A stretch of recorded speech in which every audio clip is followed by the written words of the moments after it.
வணக்கம். கர்த்தருக்குள் பிரியமான சகோதர சகோதரிகளே, உங்கள் அனைவரையும் இந்த காலவேளையில், உயிர்த்தெழுந்த காலவேளையில் சந்திக்க கர்த்தர் தந்த கிருபைகளுக்காக கர்த்தருக்கு நான் நன்றி செலுத்துகிறேன். ஆண்டவருடைய வார்த்தைக்கு சொல்வதற்கு முன்பதாக ஒரு நிமிடம் கண்களை மூடி ஆண்டவரை நோக்கி பார்ப்போம். எங்களை நேசிக்கிற நல்ல கர்த்தாவே, இந்த அருமையான வேலைக்காக உங்களுக்கு நன்றி செலுத்துகிறோம். ஆண்டவரே, கர்த்தர் நீர் ஆண்டவரே கடந்த நாட்களெல்லாம் கண்ணின் மணி போல பாதுகாத்து இந்த வருஷத்தில் 8 மாதங்களை முடித்து ஆண்டவரே இந்த 9வது மாதத்தில் 2வது ஞாயிற்றுக்கிழமையில நம்முடைய சமூகத்தில் கூட்டி சேர்த்தீரே, நமக்கு நன்றி செலுத்துகிறோம். ஆண்டவரே, கத்திரங்களோடு கூட இடைபடும். இந்த நாளிலும் கத்திரங்களோடு கூட பேசும்.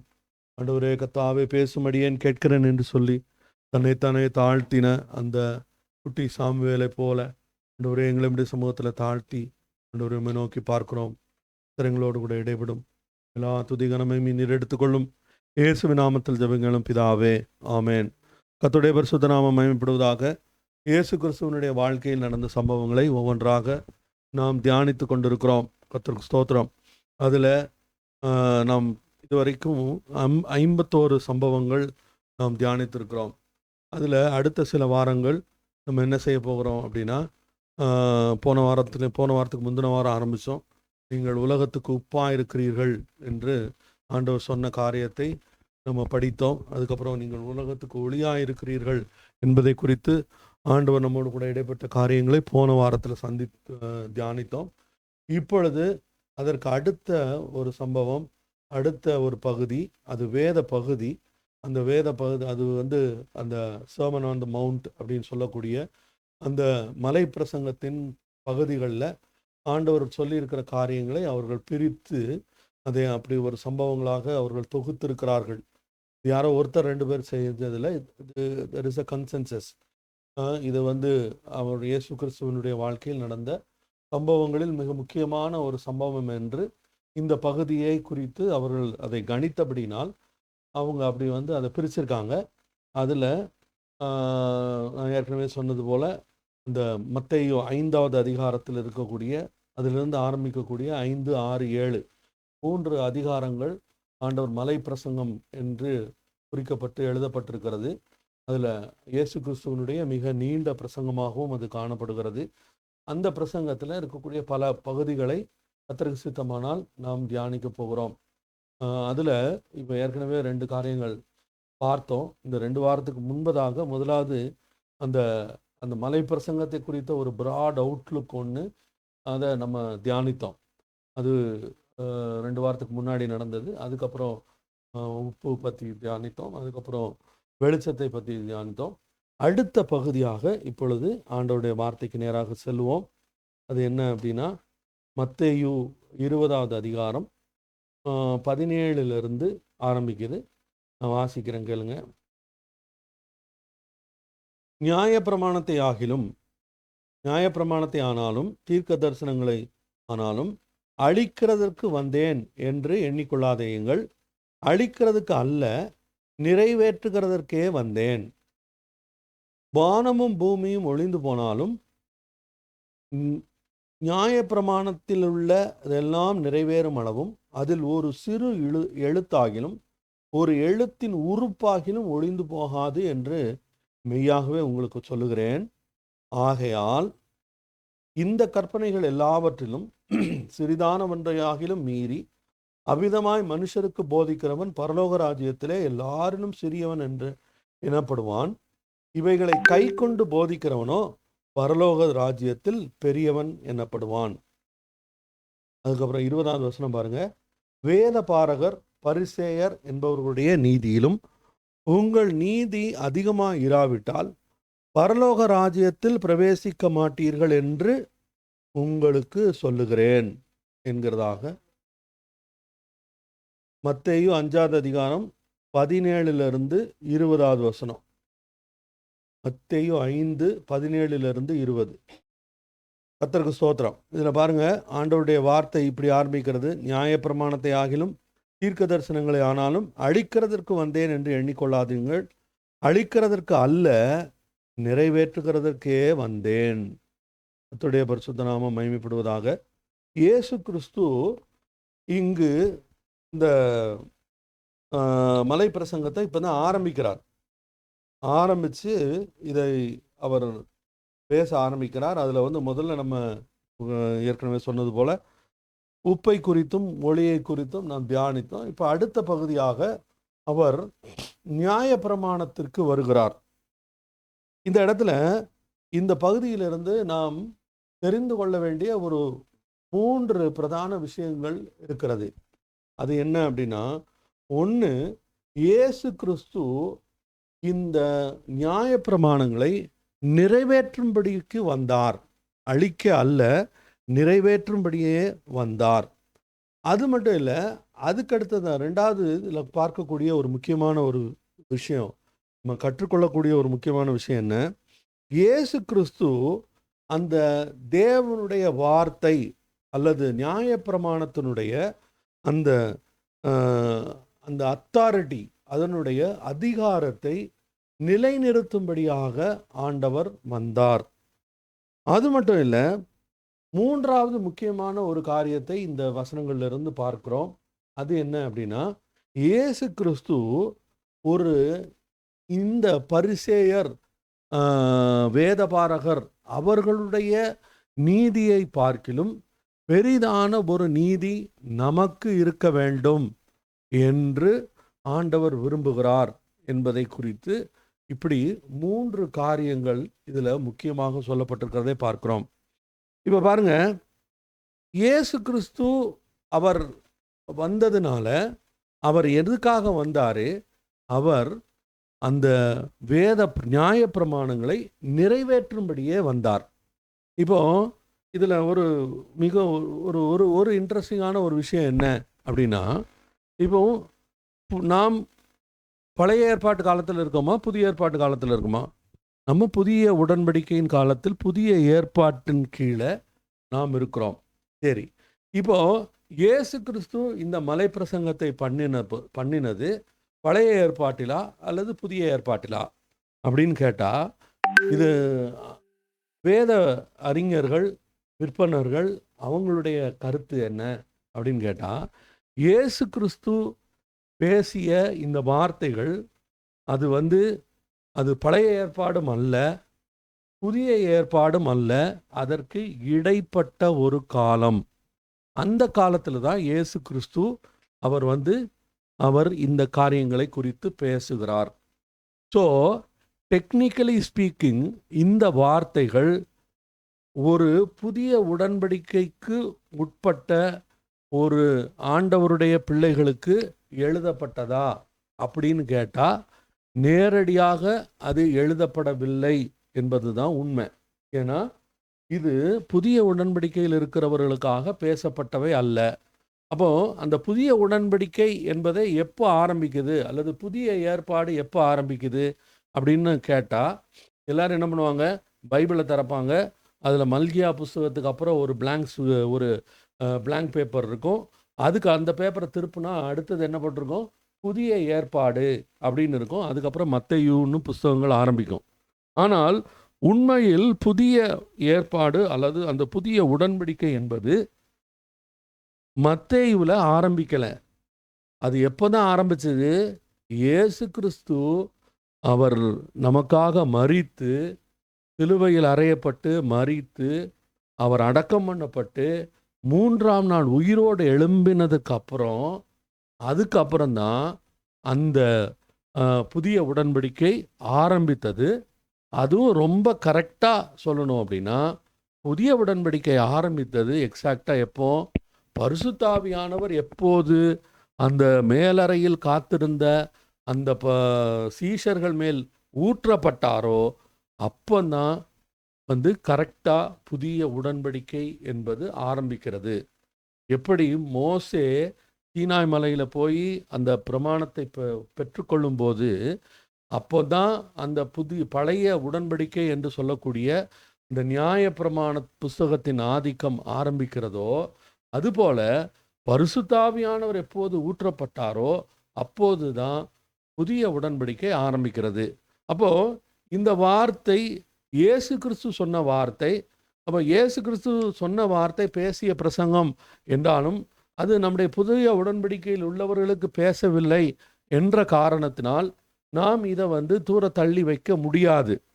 இன்னும் சொல்லப்போனால் இயேசு கிறிஸ்து நாம் புதிய உடன்படிக்கையின் கீழே இருப்பதால் நாம் பழைய உடன்படிக்கையை அது நமக்கு அது அப்ளை ஆகாது, நமக்கு அது தேவையில்லை அப்படின்னு சொல்லி நம்ம கட் பண்ணி வெளியில் வைக்க முடியாது. ஏன் வைக்க முடியாது அப்படின்னா, இங்கு இயேசு கிறிஸ்து என்ன சொல்கிறார்?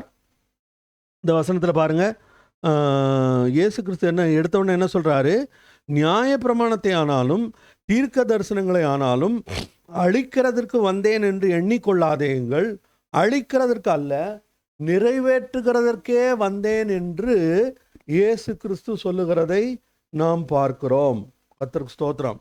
அப்போ இயேசு கிறிஸ்து பழைய உடன்படிக்கையை மதித்தார், அதை நிறைவேற்றும்படியாகவே தான் வந்ததாக சொல்லுகிறார். அப்போ இயேசு கிறிஸ்துவுக்கு எது முக்கியமோ அது அவருடைய பிள்ளைகளாகிய நமக்கும் முக்கியம். இயேசு கிறிஸ்துவுக்கு முக்கியம் இல்லாத விஷயங்கள் நமக்கு முக்கியம் இல்லாமல் இருக்கலாம், அதில் தப்பு கிடையாது. ஆனால் இங்கு மிக தெளிவாக இயேசு கிறிஸ்து தான் அந்த பழைய உடன்படிக்கையை நிறைவேற்ற வந்தார். அது மட்டும் இல்லை, அவர் அதுக்கப்புறம் என்ன சொல்கிறாரு?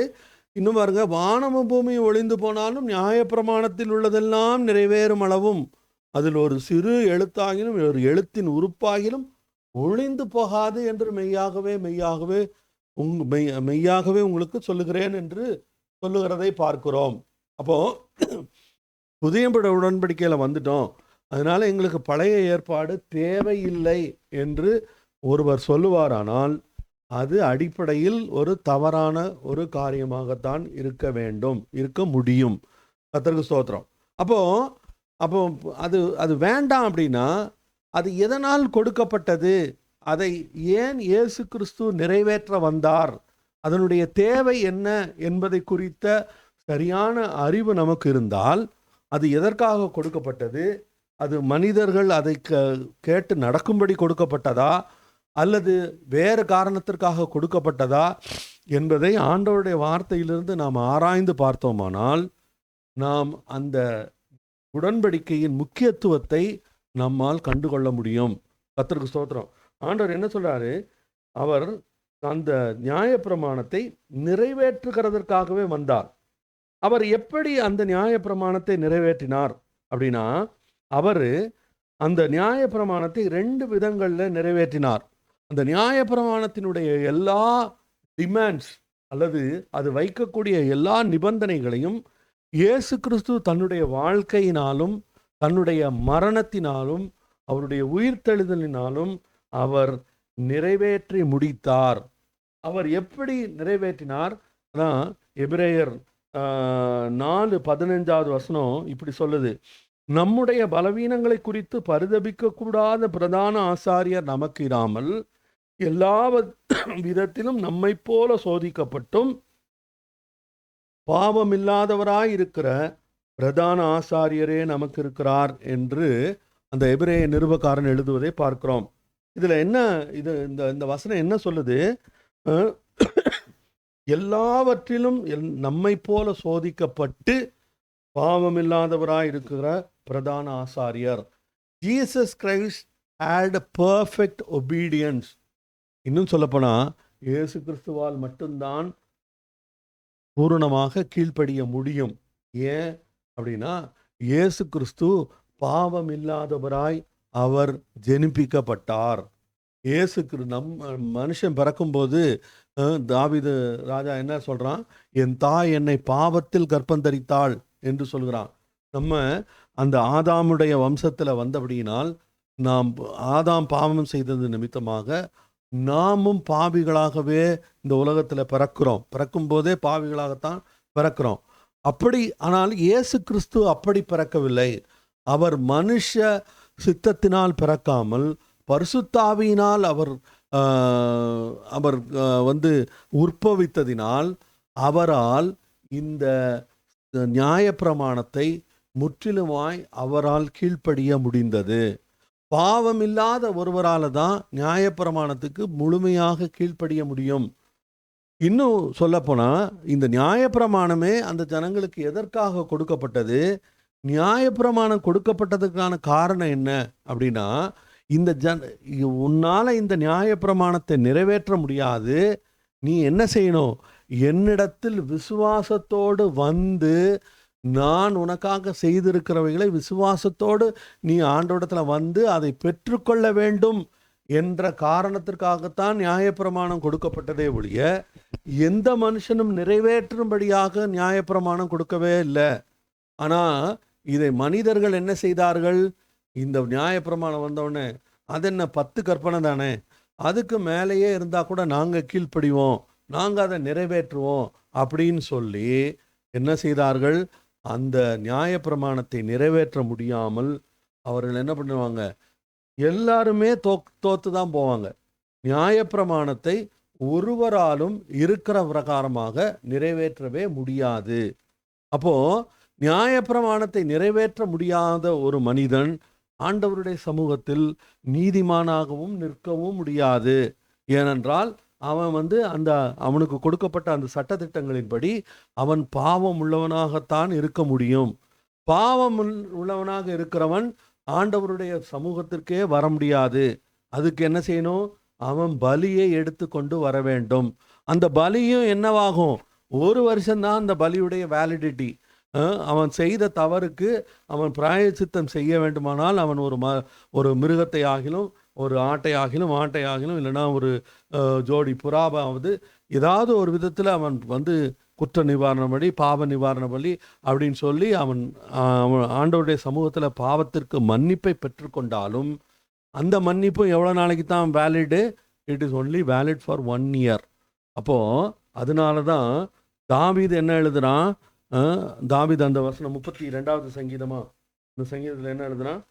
எவனுடைய பாவங்கள் மூடப்பட்டதோ அவன் பாக்கியவான், எவனுடைய பாவத்தை, அது எந்த வசனம்? சங்கீதம், எவனுடைய மீறுதல் மன்னிக்கப்பட்டதோ எவனுடைய பாவம் மூடப்பட்டதோ அவன் பாக்கியவான், எவனுடைய அக்கிரமத்தை கர்த்தர் எண்ணாதிருக்கிறாரோ எவனுடைய ஆவியில் கபடமில்லாதிருக்கிறதோ அவன் பாக்கியவான் என்று இங்கு தாவீது சங்கீதத்தில் எழுதுகிறதை பார்க்கிறோம். எவனுடைய மீறுதல் மன்னிக்கப்பட்டதோ, மீறுதல் எப்படி மன்னிக்கப்படும்? மீறுதல் மன்னிக்கப்படுவதற்கு என்ன செய்யணும்? போய் பலி செலுத்தணும். அந்த பலியின் நிமித்தமாக அந்த மீறுதல் மன்னிக்கப்படும். அதுவும் மன்னிக்கப்படுதா அப்படின்னு கேட்டால் சரியாக சொல்லப்போனால் மன்னிக்கப்படாது. அது என்ன செய்யப்படும்? பாவமானது மூடப்படும். அது அந்த மூடப்பட்ட பாவம் அடுத்த வருஷத்தில் it will reveal it self. அதனால தான் அவன் என்ன செய்கிறான்? தாவீது எழுதும்போது எவனுடைய அக்கிரமத்தை கர்த்தர் எண்ணாதிருக்கிறாரோ என்று எழுதுகிறதை பார்க்கிறோம். தாவீது ஒரு தீர்க்கதரிசியாக அவன் சொன்ன வார்த்தை, அந்த வார்த்தை என்னது? அது ஒரு தீர்க்க தரிசன வார்த்தையாக காணப்படுகிறது.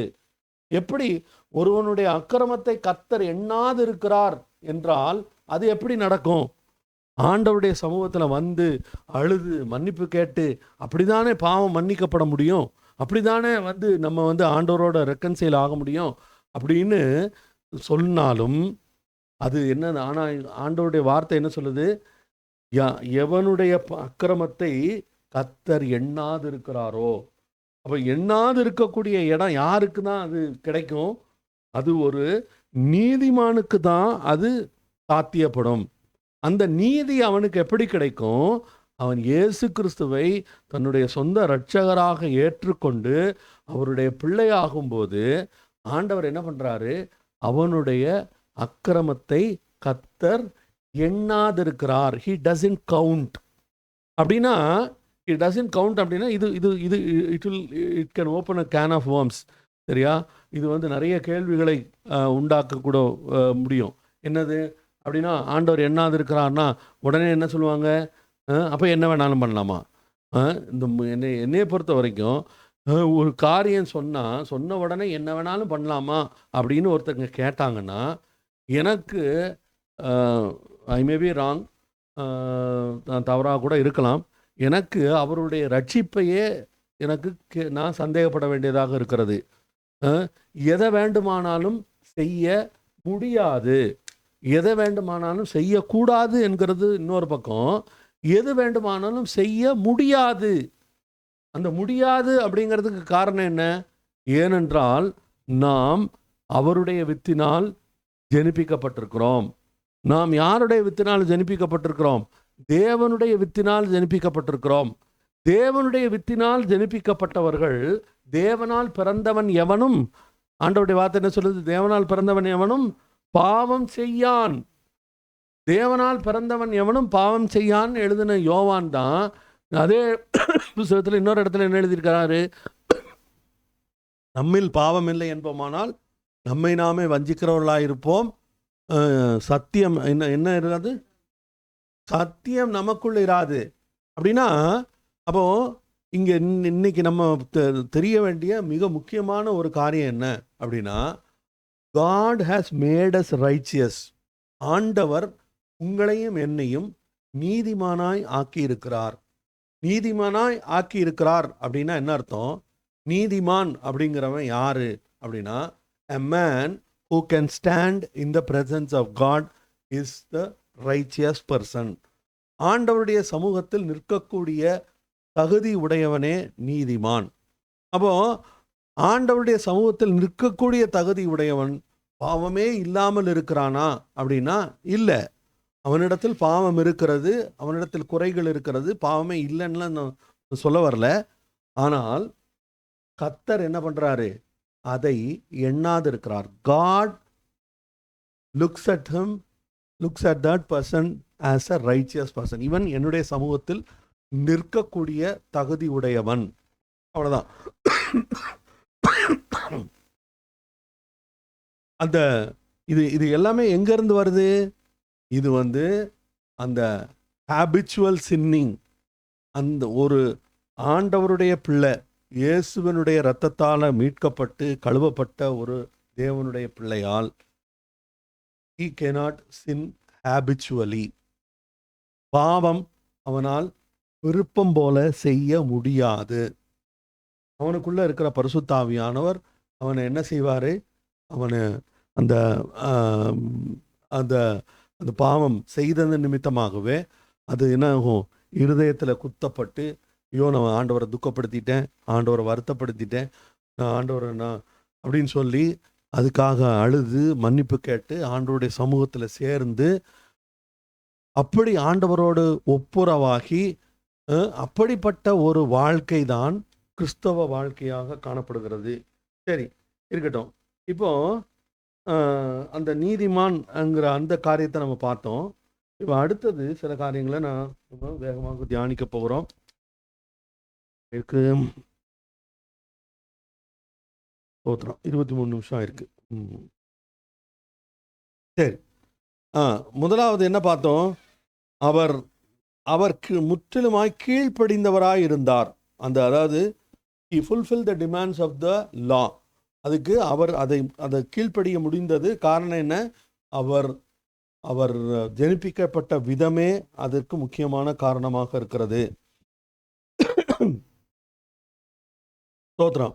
அதுக்கப்புறம் அது மட்டும் இல்லை, அந்த நியாயப்பிரமாணத்தை கொடுத்தது நிமித்தமாக அந்த நியாயப்பிரமாணம் சும்மா வரல. It comes with its own set of do's and don'ts and rewards and punishments. அதில் பனிஷ்மெண்ட் என்ன? தப்பு பண்ணால் தண்டனை அனுபவிக்க வேண்டும். அந்த நியாயப்பிரமாணத்தை பொறுத்த வரைக்குமே either you can do it or you can die. There is nothing in between. ஒன்று செய்யணும், இல்லைன்னா செத்து போயிடணும். அதுதான் ஈஸியான வழி. அதில் வேற இதெல்லாம் கிடையாது. வேற அங்கே காம்ப்ரமைஸுக்கெல்லாம் இடம் இல்லை. ஆனால் இயேசு கிறிஸ்து இந்த உலகத்தில் வந்தபோது அவர் இந்த பரிசேயரையும் வேதபாரகரையும் கடுமையாக கண்டித்து சாடி அவங்கள கண்ணில் காணவிடாதபடி அடித்து நொறுக்குனதுக்கான காரணம் என்ன? அவர்கள் ஆண்டவருடைய வார்த்தையை அவர்களுடைய பாரம்பரியங்களுக்கு ஏற்ற வண்ணமாக, அவர்களுடைய விருப்பத்துக்கு ஏற்ற வண்ணமாக, அவர்களுடைய வசதிக்கு ஏற்ற வண்ணமாக அவர்கள் ஆண்டவருடைய சட்டத்தையே ஆண்டவருடைய லாவையே மாற்றிட்டாங்க. மாற்றினது மட்டும் இல்லை, அதை என்ன பண்ணிட்டாங்க? அதை எஸ்டாப்ளிஷ் வேற பண்ணிட்டான். நீ இதை பண்ணலைன்னா நீ உன்னால் பரலோகத்துக்கு போக முடியாது, இதை செய்யலைன்னா உன்னால் அங்கே பண்ண முடியாது, அதுக்கு நீ இதெல்லாம் பண்ணணும், இப்படியெல்லாம் செய்யணும், இதெல்லாம் இந்த காரியங்களெல்லாம் பண்ணணும், இதெல்லாம் ஃபாலோ பண்ணணும் அப்படின்னு சொல்லி மனுஷ மார்க்கங்களை அதற்குள்ளாக நியாயப்பிரமாணத்திற்குள்ளாக அவர்கள் திணித்தபடியினால் இயேசு கிறிஸ்துவால் அதை பொறுத்து கொள்ளவே முடியல. அவர்களை லெஃப்ட் ரைட்டு வாங்கிட்டார். கர்த்தருக்கு ஸ்தோத்திரம். இந்த நியாயப்பிரமாணத்தினுடைய விஷயம் என்ன? அதுக்கு ஃபாலோ பண்ணலன்னா யூ ஹாவ் டு டை.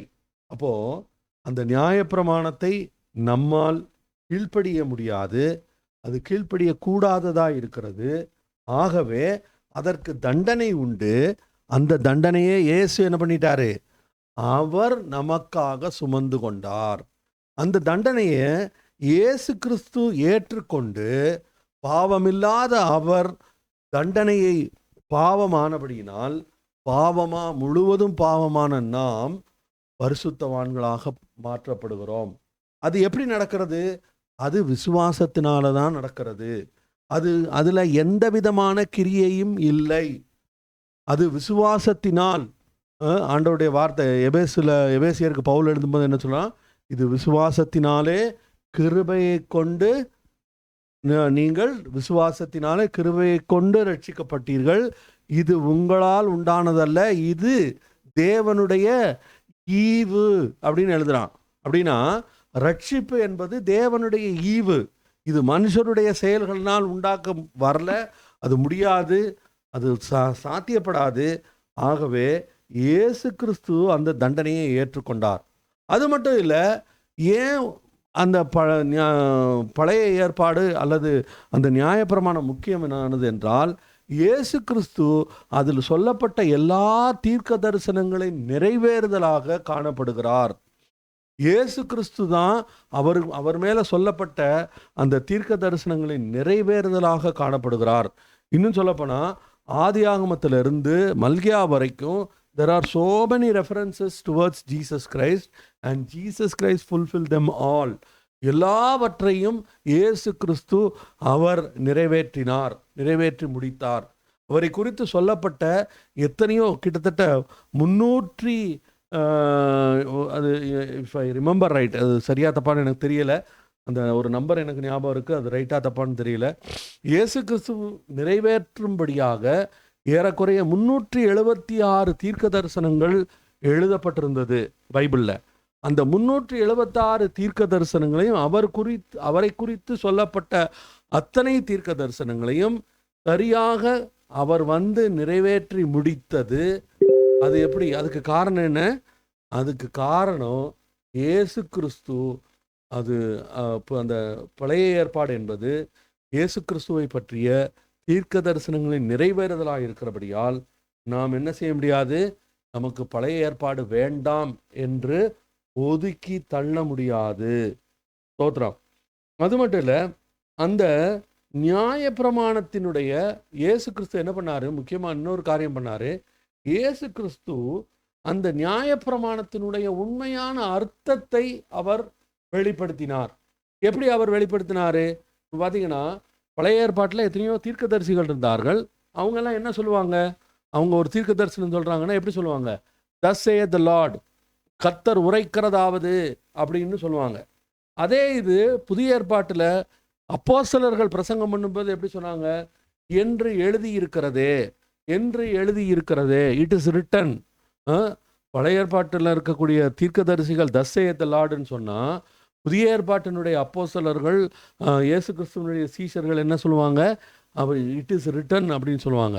ஆனால் இயேசு கிறிஸ்து மட்டும்தான் என்ன சொன்னார்? நான் உங்களுக்கு சொல்லுகிறேன். இப்போ இதுக்கு அடுத்தாப்புல இந்த பகுதிக்கு அடுத்தது பல பகுதிகள் இருக்கிறது. அதில் ஒவ்வொரு காரியத்திலையும் பார்த்தா இயேசு கிறிஸ்து என்ன சொல்கிறாரு?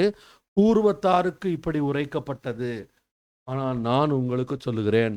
பூர்வத்தாருக்கு உரைக்கப்பட்டது, நான் உங்களுக்கு சொல்லுகிறேன். அப்படின்னா அதை சொல்லக்கூடிய நியாயப்பிரமாணத்துக்கு சரியான அர்த்தத்தை சொல்லக்கூடிய ஒரே நபராக இயேசு கிறிஸ்து மட்டுமே காணப்பட்டார். அப்போ அவர் அந்த உண்மையான அர்த்தத்தை சொன்னது நிமித்தமாக அது வந்து it adds more significance to our lives.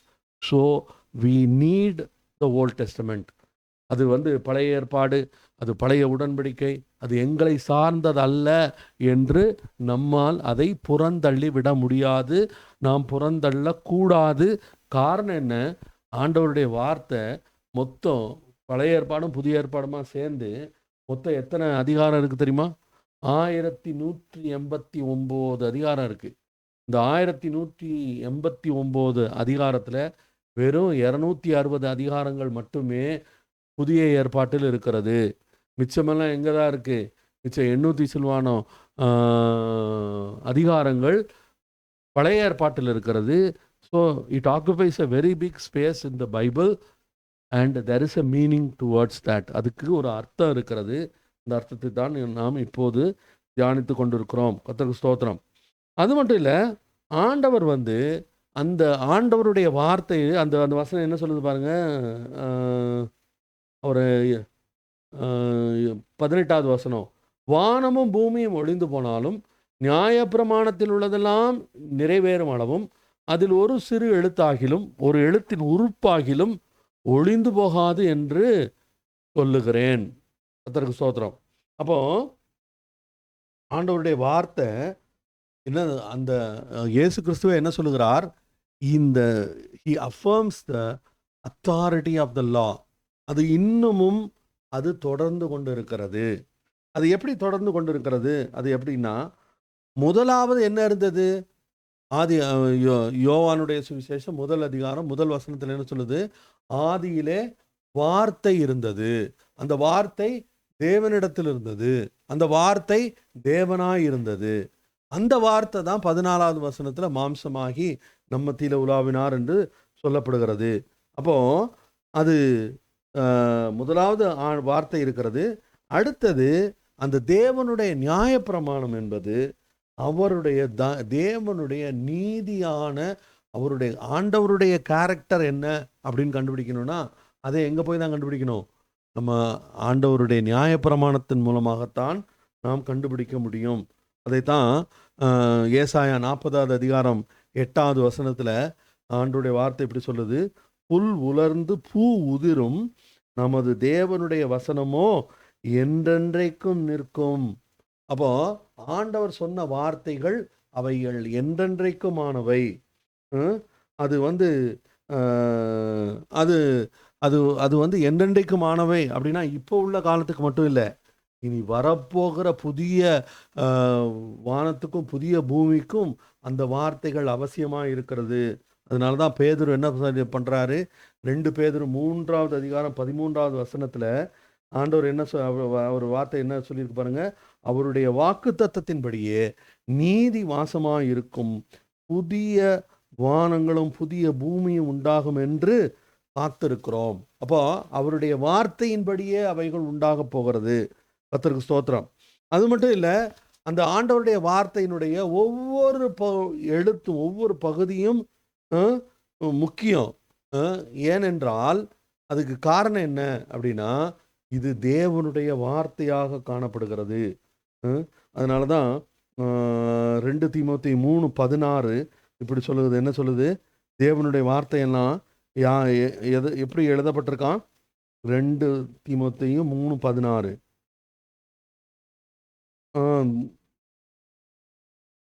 வேத வாக்கியங்கள் எல்லாம் தேவ ஆவியினால் அருளப்பட்டிருக்கிறது.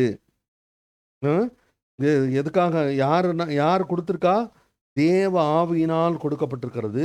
அது மட்டும் இல்லை, தேவனுடைய மனுஷன் தேறினவனாகவும் எந்த நற்கிரியையும் செய்ய தகுதியுள்ளவனாகவும் இருக்கும்படி அவைகள் உபதேசத்துக்கும் கடிந்து கொள்ளுதலுக்கும் சீர்திருத்தலுக்கும் நீதியை படிப்புக்குதலுக்கும் பிரயோஜனம் உள்ளவைகளாக இருக்கிறது. அப்போ ஆண்டவருடைய வார்த்தைக்கு அது ஆண்டவருடைய வார்த்தைக்குரிய முக்கியத்துவத்தை நம்ம பார்த்தோம். கர்த்தருக்கு ஸ்தோத்திரம்.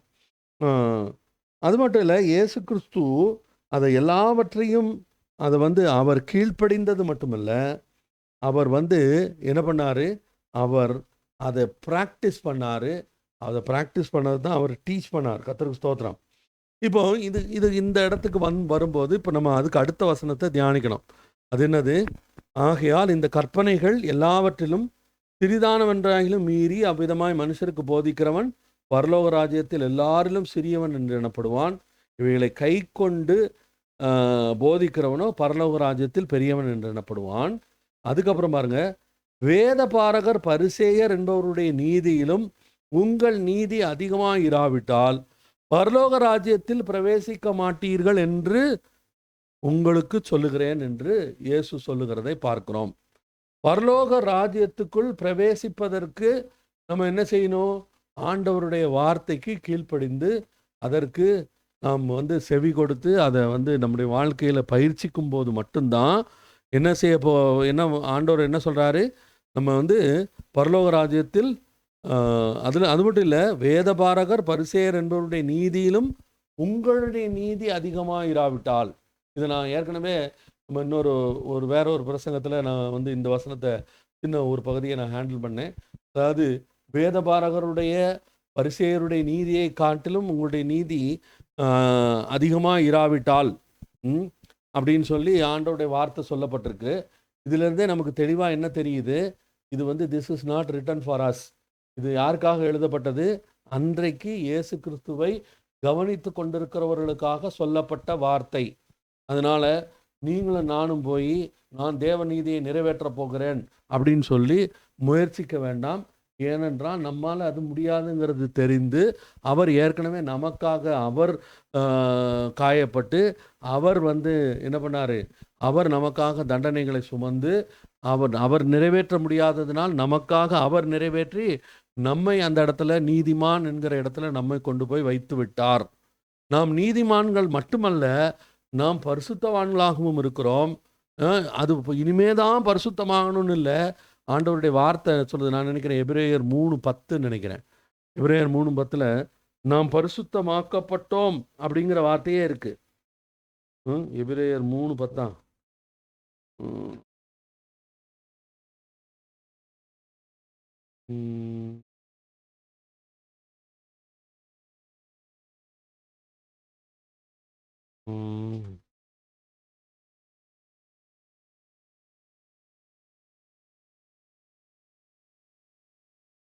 அப்போ ஆண்டவர் என்ன செய்திருக்கிறார்? நம்ம என்ன பண்ணியிருக்காரு? இது இயேசு கிறிஸ்துவனுடைய மரணத்தின் மூலமாக நம்ம என்ன பண்ணப்பட்டிருக்கிறோம்? அந்த நீதியை விட நம்ம அதை விட பெருசான பெட்டரான இடத்துல தான் இருக்கோம். இன்னும் சொல்லப்போனால் நம்முடைய குடியிருப்பே எங்கே இருக்குது? பரலோகத்தில் இருக்கிறது. அவர் சிட்டிசன்ஷிப் இஸ் இன் ஹெவன். இப்போ நம்முடைய பாஸ்போர்ட் பரலோகத்தில் உள்ள பாஸ்போர்ட் தான் நமக்குரியது. ஆனால் நாம் இப்போ எங்கே இருக்கிறோம்? நம்ம இந்த உலகத்தில் இருக்கிறோமா, எந்த இடத்துல இருக்கிறோம் அப்படின்னா, ஆண்டவருடைய வார்த்தை என்ன சொல்லுது? எபேசியருக்கு பவுல் எழுதும்போது என்ன சொல்கிறான்? நம்மை உன்னதங்களிலே அவரோடு கூட உட்காரவும் வைத்திருக்கிறார். உன்னதங்களிலே அவரோடு கூட உட்கார வைத்திருக்கிற அனுபவம் இயேசு கிறிஸ்து இந்த ஜனங்களோடு இந்த மலை பிரசங்கத்தில் பேசும்போது காணப்படவில்லை. ஆகவே இந்த பகுதி யாருடையது, யாருக்கானது என்றால் இயேசு கிறிஸ்து வாழ்ந்த மக்களுக்கு அவர் பேசின அந்த ஒரு விஷயத்தான் இதில் காணப்படுகிறது என்பதை நமக்கு இது பண்ணும். இதில் இயேசு கிறிஸ்து ஏன் அந்த அதாவது வேத பாரகரையும் பரிசேயரையும் ஏன் அப்படி கடிந்து கொள்ளணும்? ஏன் அவர்களை அந்த அளவுக்கு அவர் போட்டு வறுத்து எடுக்கணும் அப்படின்னா, அதுக்கு முக்கியமான காரணம் என்ன அப்படின்னா, அவர்களுடைய கீழ்ப்படிதல் என்பது அவர்களை சார்ந்ததாக இருந்தது. It was self serving to them. எப்படி அப்படின்னா, மத்தேயு 23:5-7 வரைக்கும் வாசிங்கன்னா, அவர்கள் எல்லாவற்றையும் எதற்காக செய்கிறார்கள்? மனுஷர்கள் பார்க்கும்படியாக செய்கிறார்கள். மனுஷர்கள் பார்க்கும்படியாக நீண்ட ஜெபங்களை செய்கிறார்கள். மனுஷர்கள் பார்க்கும்படியாக தான தர்மங்களை செய்கிறார்கள். மனுஷர்கள் பார்க்கும்படியாக அவர்கள் நியாயப்பிரமாணத்தை நிறைவேற்றுவதை நான் என்ன சொல்கிறேன்? அவன் வாரத்துக்கு 2 தரம் தான் உபவாசிக்கிறான், நான் வாரத்துக்கு 3 தரம் உபவாசிக்கிறேன் அப்படின்னு சொல்லி அவர்கள் செய்ய முயற்சித்தது எல்லாமே மற்றவர்களுக்கு முன்பாக தங்களை யோக்கியர்கள் என்றும் தங்களை பரிசுத்தவான்கள் என்றும் தங்களை நீதிமான்கள் என்றும் காட்டும்படியாகவே இருந்தது. அவங்கெல்லாம் இஷ்டத்துக்கு வருவாங்க, நாங்கள் எப்பவும் வெள்ளை ட்ரெஸ்லேயே தான் போவோம். அப்படிங்கிறது என்னது? வெள்ளை ட்ரெஸ்ஸில் போட்டுட்டு போனால் ஒன்றும் தப்பு இல்லை. அதை உங்களுடைய கிளைமாக ஆக்கும்போது என்ன பண்ணுது, அங்கே தான் நம்ம தப்பு பண்ணுறோம். அப்போது நம்ம இருப்பதே கிருபையினால் இருக்கிறோம், நாம் இருப்பதே ஆண்டவருடைய இரக்கத்தினால் இருக்கிறோம் அப்படின்னு சொன்னால், நாம் நம் செய்கிற காரியங்கள் நிமித்தமாக நம் தற்புகழ்ச்சியை நாடாமல் இருப்போம். அதுதான் இதில் உள்ள முக்கியமானது. அந்த இடத்துக்கு அன்ஃபார்ச்சுனேட்லி இன்னைக்கு சபை வந்து விட்டது. அதுதான் அவர்கள் அந்த நியாயப்பிரமாணத்தை மோசேயை விட சின்சியராக ஃபாலோ பண்ணணும்னு நினச்சி முயற்சி பண்ணிட்டு இருக்காங்க. அதுதான் இன்னைக்கு உள்ள பெரிய பரிதாபம். அவர்கள் இயேசு கிறிஸ்துவை கன்வீனியண்ட்டாக மறந்துட்டாங்க. இயேசு கிறிஸ்துவை கன்வீனியண்ட்டாக தள்ளி வச்சுட்டாங்க. இயேசு கிறிஸ்துவை என்ன சொல்கிறாங்க, ரட்சிக்கப்படும் போது இயேசு கிறிஸ்து வேணும், இயேசு கிறிஸ்து இல்லாமல் ரட்சிக்கப்பட முடியாது, அதனால இயேசு கிறிஸ்து வேணும். இயேசு கிறிஸ்துவினால் ரட்சிக்கப்பட்டுட்டா அதுக்கப்புறம் எல்லாம் ஓன் திறமை தான். அதுக்கப்புறம் எல்லாம் பரிசுத்தமாகிறது ஓன் திறமையில், நீதிகரிக்கப்படுவது உன்னுடைய திறமையில், பரலோகத்துக்கு போவது உன்னுடைய திறமையில். நீ அதுக்கு என்ன பண்ணணும்? இந்த போட்டியில் இறங்கி விட்டார்கள். அது கிறிஸ்தவமே கிடையாது. அது முழுக்க முழுக்க முழுக்க யூத மதம். இந்த யூத மதத்தை பின்பற்றும்படியாக உங்களையும் என்னையும் ஆண்டவர் கூப்பிடலை.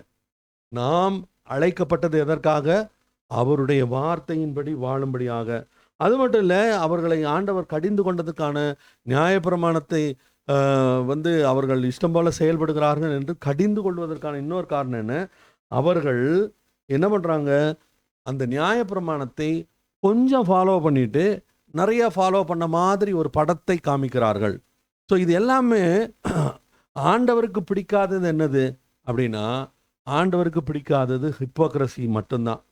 அவருக்கு நடிக்கிறது பிடிக்காது. அவர்கிட்ட உள்ளது உள்ளதுன்னு சொல்லி வந்துட்டா அவருக்கு ஒரு பிரச்சனையும் இல்லை. ஆண்டவரை என்ன பண்ணுறது, நடித்து ஏமாற்ற ட்ரை பண்ணுறாங்க. அது உண்மையிலே அவர்கள் ஆண்டவரை ஏமாற்றலை, அவர்கள் தங்களை தாங்களே ஏமாற்றிக் கொள்கிறார்கள்.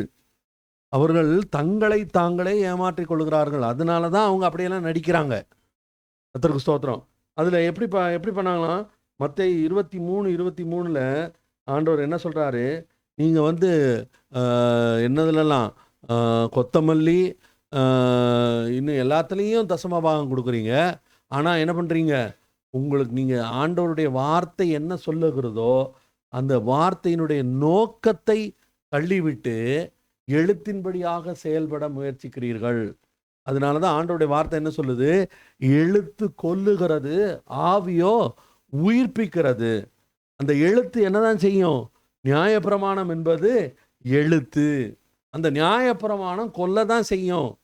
இன்னைக்கு விசுவாசத்தினால நாம் நீதிமான்கள் என்று சொல்லி அவரை பின்பற்றுவதை விட்டுவிட்டு நாங்கள் நியாயப்பிரமாணத்தை நிறைவேற்றப் போகிறோம், ஆண்டவருடைய வார்த்தை இப்படி சொல்லி இருக்கிறது, ஆகவே நாங்கள் இந்த வார்த்தையின்படி செயல்படுகிறோம் அப்படின்னு சொல்லி போய் அப்படியே மூஞ்சி குப்புற விழுந்து முகம் பூரா மண்ணு தான் அப்போம். ஏனென்றால் தோல்வி ஒன்று மட்டுமே அதில் உறுதியானது. ஏனென்றால் எந்த ஒரு மனுஷனாலும் தன்னுடைய திறமையினால் நியாயப்பிரமாணத்தை நிறைவேற்றவே முடியாது. இவங்க என்ன பண்ணுறாங்க, இவங்க என்ன நினைக்கிறாங்க, நாங்கள் நியாயப்பிரமாணத்தின் மூலமாக, ஏன்னா பழைய ஏற்பாட்டில் இதெல்லாம் இருக்கலாம், நம்ம அதை விட முடியாதுல்ல. இல்லை, நாம் என்ன செய்கிறோம், we are completely forgetting the spirit behind the Old Testament. அது பழைய ஏற்பாடு எதற்காக கொடுக்கப்பட்டது, ஏன் கொடுக்கப்பட்டது, இயேசு எப்படி நிறைவேற்றினார், இயேசு நிறைவேற்றி நம்மை அந்த இடத்துல ரீப்ளேஸ் பண்ணார், இதை குறித்த ஒரு வெளிப்படுத்தல் இல்லாமல் நம்ம என்ன செய்கிறோம், அவங்க என்ன செய்கிறாங்க ஜனங்கள், வேதபாரகர் பரிசேயர் என்பவர்களுடைய நீதியை பார்க்கிலும் உங்களுடைய நீதி அதிகமாக இருக்க வேண்டும்.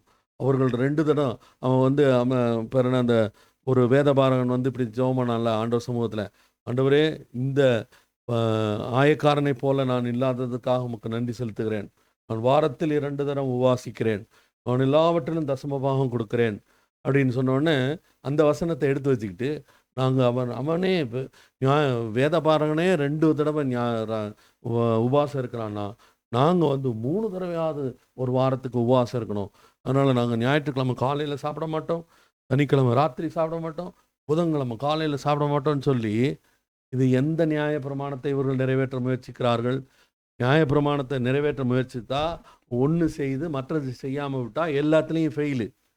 நியாயப்பிரமாணத்தில் 90% கிடையாது, 99% கிடையாது.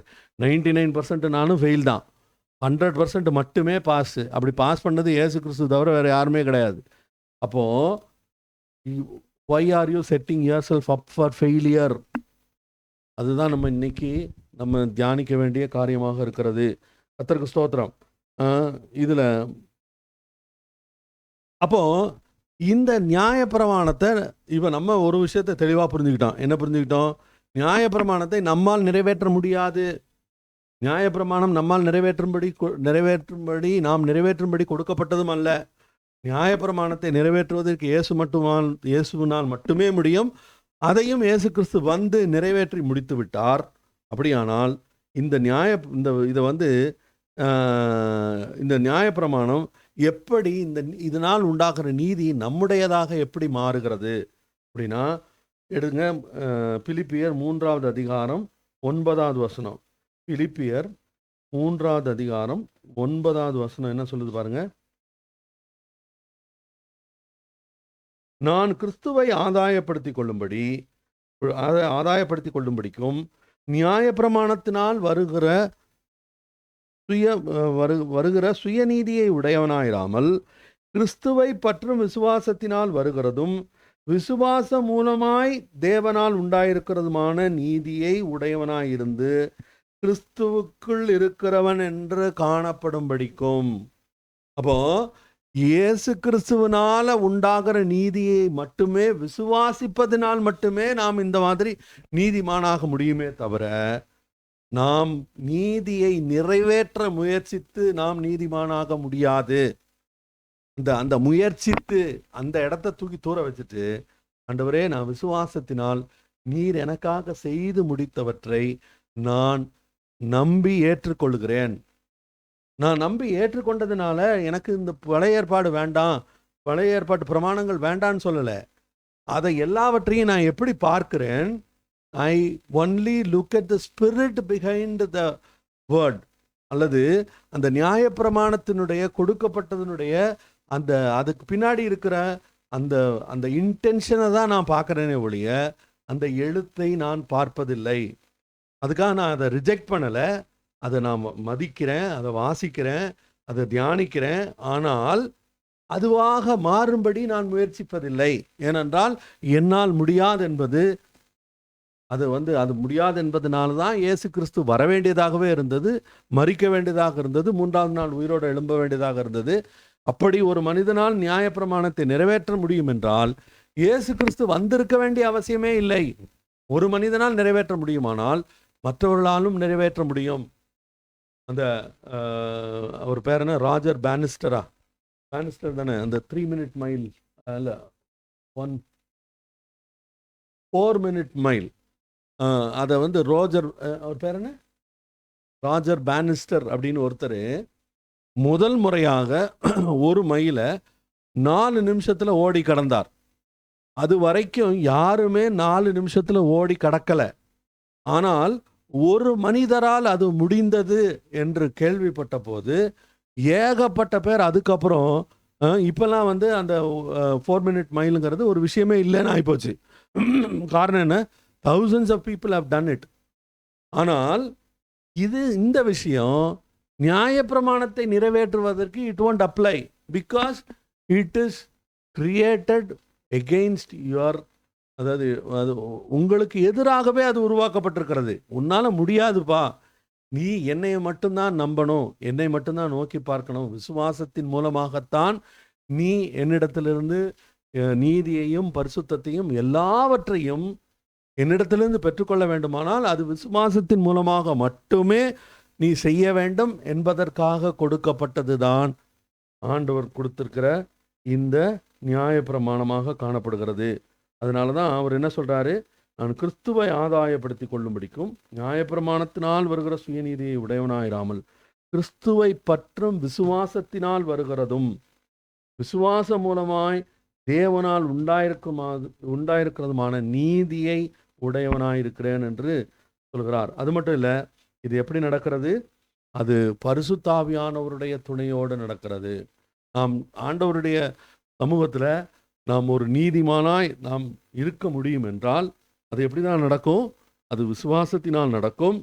இயேசு சிலுவையில் செய்து முடித்ததினால் நடக்கும். இயேசு நிறைவேற்றி தீர்த்தபடியினால் நடக்கும். அது பரிசுத்தாவியானவரால் நடக்கும். அதனால தான் ரோமர் 8:4 இப்படி சொல்லுது, மாம்சத்தின்படி நடவாமல் ஆவியின்படி நடக்கிற நம்மிடத்தில் நியாயப்பிரமாணத்தின் நீதி நிறைவேறும்படிக்கே அப்படி செய்தார். பரிசுத்தாவியினால் நிரப்பப்பட்டிருக்கிற ஒரு மனிதன் தேவ நீதியை, நியாயப்பிரமாணத்தின் நீதியை நிறைவேற்றி முடிக்க முடியும். அது எப்படி தான் முடியும்? அது பரிசுத்தாவியினால் உண்டாகிறது. அதனால தான் முடியும் என்பதை நாம் பார்க்கிறோம். கர்த்தருக்கு ஸ்தோத்திரம். அப்போ நம்ம இன்னைக்கு என்ன பார்த்தோம்? இது எதுக்காக ஆண்டவருடைய வார்த்தை நமக்கு கொடுக்கப்பட்டது? ஆண்டவருடைய வார்த்தையை படிச்சுட்டு விட்டுறதில்ல. நம்ம என்ன செய்யணும்? அதை என்ன பண்ணணும்? நம்ம விசுவாசித்து, அவர் இயேசு கிறிஸ்து அந்த ஆண்டவருடைய வார்த்தையில் சொல்லப்பட்ட காரியங்களை விசுவாசித்து, அந்த வார்த்தையின்படி நம்முடைய வாழ்க்கையை அமைத்து கொள்ள வேண்டும். We should become a person of the book. அதை நாம் வாசிக்க வேண்டும், அதை நேசிக்க வேண்டும், அதை தியானிக்க வேண்டும்.